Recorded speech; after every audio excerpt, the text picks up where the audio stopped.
And they're now about to unleash a budget in about 3 weeks' time, which they're already setting the stall by is going to be a total U-turn on all their pledges in the election campaign. They said they wouldn't raise income tax. They're going to. They said they wouldn't do this, wouldn't do that. They're going to do it all because they've realized they can't pay for all the promises they made.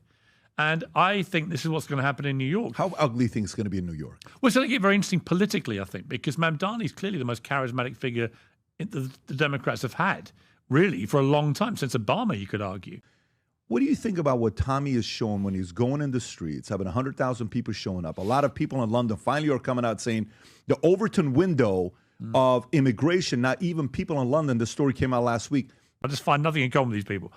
But I say to them, how many people did Barack Obama deport in 8 years as president? They never know, for one. They can tell exactly how many Trump has, but they never know how many Obama did. And then I tell them it's 3 million people. Just Google it. You can Google it.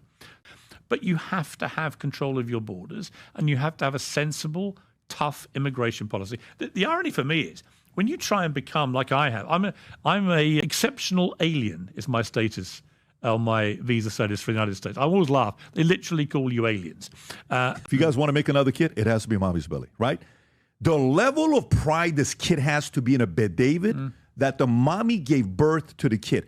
I actually understand it and respect it. Do you understand what I'm saying? Of course. At Alex Jones on when he came in with the whole, 1776. Well, he had a petition to deport me, and it was quite funny actually because he said that because of my opposition to or criticism of the Second Amendment, that I should be deported. And in fact, Obama was president. And it was done on the White House petitions page. And if it reached, I think it was a threshold of 25,000 signatures, the president had to give a verdict. One, to be a massive spike in his earnings. And we're talking tens of millions of dollars were coming into him every time he did this on the airwaves. They showed how that worked. And secondly, you would have people then believing this who would go to gravesides and they would urinate on the graves of the child victims. And I'm sorry, to me, that's just unconscionable that someone would do that. And this idea that he didn't know that he was spewing lies is bullshit. Of course he knew. I like a lot of them. I get on very well with Tucker, with Candace, with Ben, always have done. I've never met or interviewed Fuentes. My only issue was Tucker gave me, we met in Riyadh in the desert by chance. We were both speaking at the same event earlier this year. And we did a 90-minute interview on each other's shows. Me interviewing him, then him going after me. When he went after me, if you watch it back, it was very entertaining, very enjoyable. It was a good old, tussle.